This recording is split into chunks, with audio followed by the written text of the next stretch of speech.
Bonjour à tous. Bienvenue sur ma chaîne, je vous plonge dans les récits épiques qui ont façonné notre histoire. Rejoins-moi dans un voyage captivant à travers le temps. Abonne-toi à la chaîne pour ne rater aucune de nos vidéos. On commence.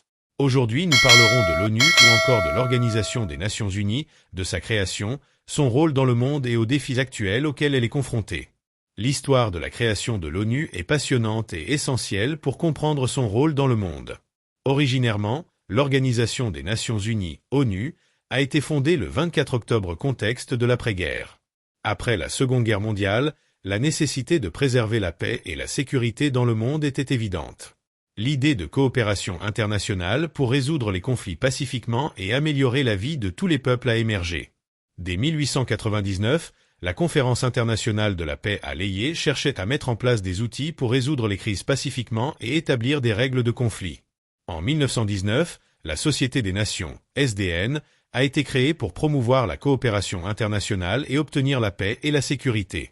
Cependant, elle n'a pas pu empêcher la Seconde Guerre mondiale. La Charte des Nations Unies.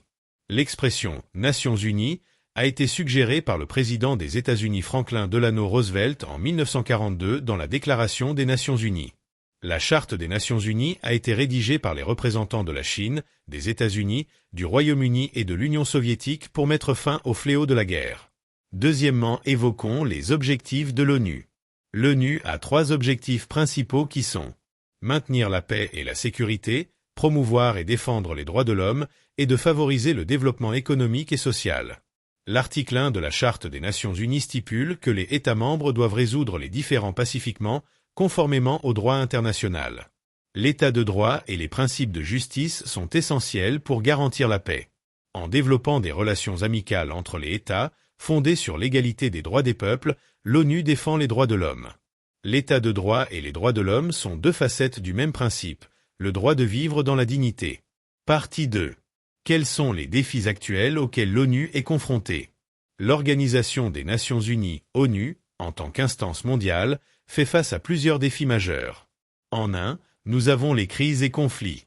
Les conflits armés, les tensions géopolitiques et les divisions persistent à travers le monde. L'ONU doit continuer à répondre à ces crises pour protéger les populations civiles et promouvoir la paix. Actuellement, environ 181 millions de personnes dans 72 pays ont besoin d'aide humanitaire et de protection.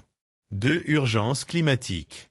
La crise climatique est l'un des défis les plus pressants. L'ONU appelle à une transition vers les énergies renouvelables et à la réduction drastique des émissions de gaz à effet de serre. La COP29, prévue en novembre 2024 à Bakou, en Azerbaïdjan, sera un moment clé pour discuter des actions climatiques mondiales. 3. Réforme du système multilatéral. Le sommet de l'avenir, prévu en septembre 2024, abordera la réforme du système multilatéral. Il s'agit de combler les lacunes de la gouvernance mondiale et de réaffirmer les engagements envers les objectifs de développement durable, ODD, et la Charte des Nations Unies. 4 Menaces Technologiques. L'anarchie dans le cyberespace et les dangers liés à une intelligence artificielle mal contrôlée sont des préoccupations croissantes. L'ONU doit trouver des moyens de réguler ces technologies tout en favorisant l'innovation. 5 Inégalités et objectifs de développement durable.